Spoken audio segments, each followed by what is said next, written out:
Hey everybody, it's me, Sarah, and welcome back to my channel. Honestly, I don't really know exactly I want to talk about today. All I know is that I've been really wanting to focus more on content on this channel, just about the things that I'm passionate about. I have a lot of really cool things that I'm working on right now regarding my poetry, actually. I have been in the works of creating a little project with my partner regarding my poetry. It's not a book or anything like that specifically. However, it'll be something that everybody will have access to because a lot of people keep asking me, where they can find my poetry and stuff. And I'm always like, I don't know, because I don't really have a book or anything out quite yet. And that's not on the top of my priority list currently in my current life. I wanted to make something else that I could still have to share my voice per se. I'm trying to keep it a little secret still. It's still in the works, like I said, but yeah, so that's what I've been doing recently with my poetry. But regarding this channel, I thought today I'd just make a video talking about where I'm at in life currently, because a lot of things have changed since my last video content and everything. I mean, hey man, if you look back,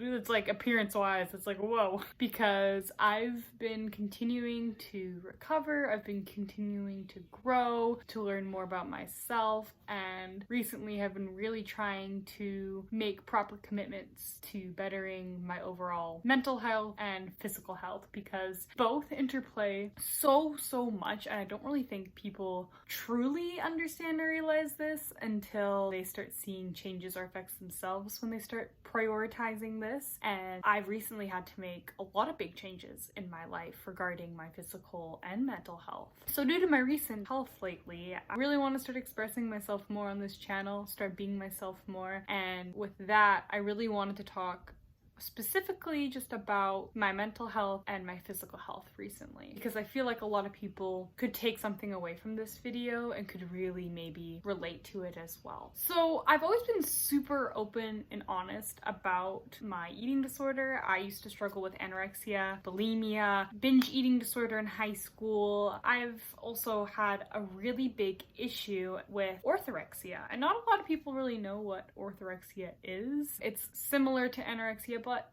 different in many ways, and is often really normalized within our culture and in our society. It has to do basically with over-exercising, just having to be perfect with your health, fitness, and food. It's just basically like the extremity of thinking you're being healthy when really you're damaging your body and soul, and all you want to do is crash. So that's orthorexia, and battling that has been probably the hardest thing, I think, within my recovery journey. I've been able to make such big steps and milestones when it's come to my anorexia and my bulimia and even binge eating disorder as well throughout this whole process in the last over 2 years, which has been really incredible. And I've been able to make so many more new and amazing memories, which has been beautiful. But when it has always come down to orthorexia, that has always been a bit more of a challenge for me, trying to find a balance between what is good for me and what isn't anymore. And sometimes that's really hard to tell, because we see people pushing themselves to the limit, wanting to get that certain body, going to the gym twice a day. I used to work out twice a day, eat super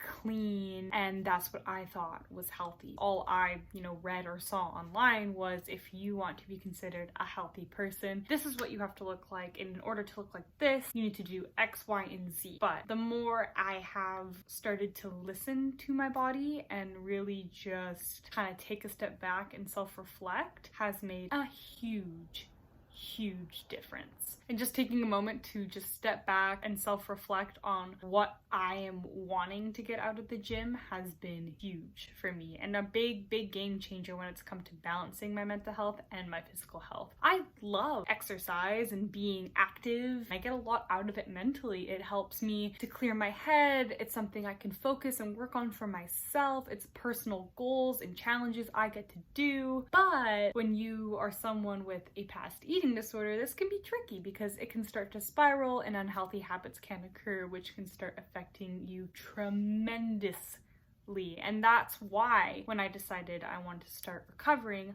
I didn't work out for a whole year. I stopped the gym, I stopped running outside. It took me a while to start to get back into the gym once I decided that's what I wanted to do again and what I wanted to see if it would be healthy for me again. I started doing this just by going like once a week. So I would start going like once a week again, testing out the water, seeing how it would be.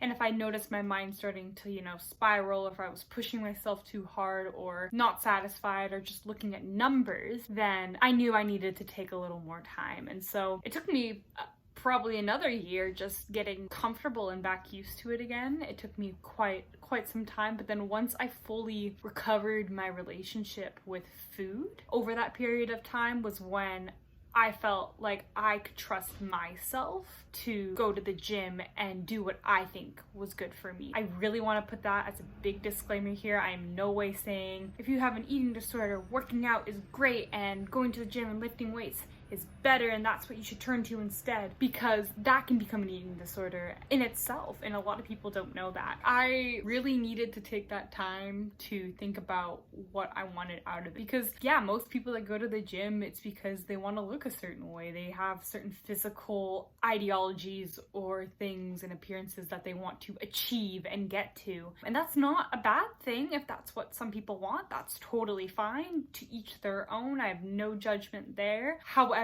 for me, that becomes dangerous, and that's when it becomes unhealthy. And it can still be really hard knowing when is enough and when isn't enough. When you're someone that has a huge passion and drive for this, it can get dangerous if you're not eating enough, taking rest, drinking enough water, make sure you're getting enough sleep. These are important things that you really need to consider before really committing yourself to weightlifting and cardio or just any kind of intense exercise. You need to make sure that you're still taking care of your body. That will slowly start affecting your mental health. And so with that, my mental health regarding my health and fitness recently has really grown so much, and I have been able to see and feel such a difference in my body and to feel such a different level of strength, confidence, overall mobility in my everyday life. It has been honestly pretty life-changing. It's been really nice to see this time coming around, because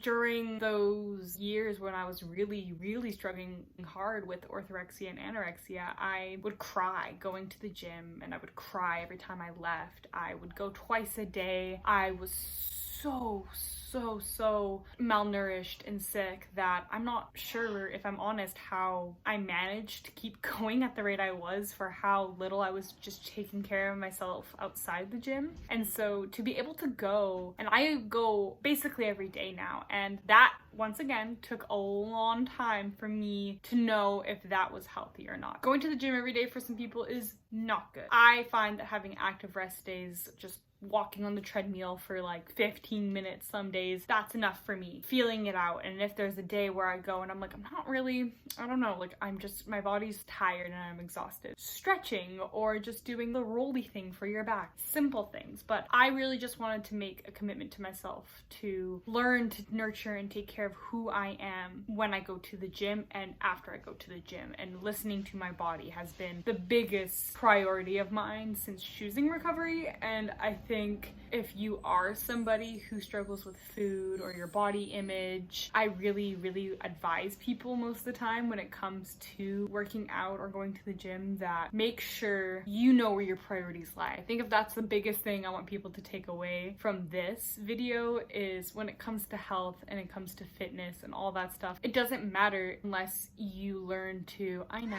love yourself. But it's true inside and outside of the gym, because I've personally learned that when I enter the gym and I go there, I have confidence with myself, my strength, my ability to lift heavy and to be a strong, independent person and to be able to just do what I want. It's so easy to, look at other people, or especially on Instagram or TikTok, where all you see are fitness models and fitness people, and this is what it's supposed to be, and this is what you're supposed to do, and this is how, and this.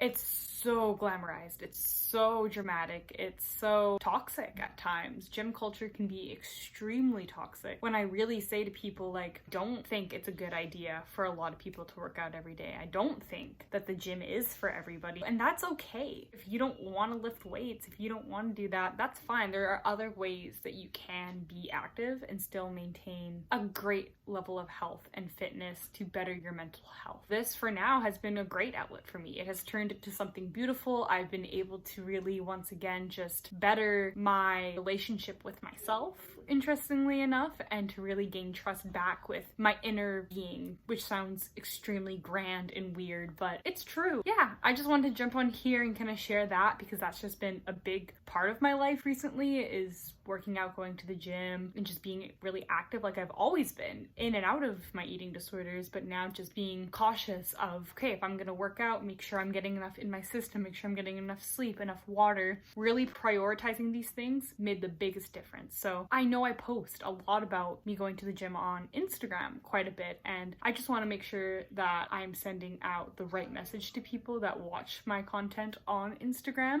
to make sure that people know and understand that this isn't for everyone. Not everybody has to do what I do, or you can do more, or you can do less. It's really about listening to yourself, but I just know that there was a time in my life where I was constantly comparing myself to other people and thinking I had to go to the gym twice a day if I want to be the best and all this stuff. It's not a competition. Everybody's there to focus on themselves. Everybody has their own goals, and that's great. So, well, that's kind of all I got for this video today, but if you liked it, give it a good old thumbs up and subscribe for more mental health, fitness, indigenous poetry content.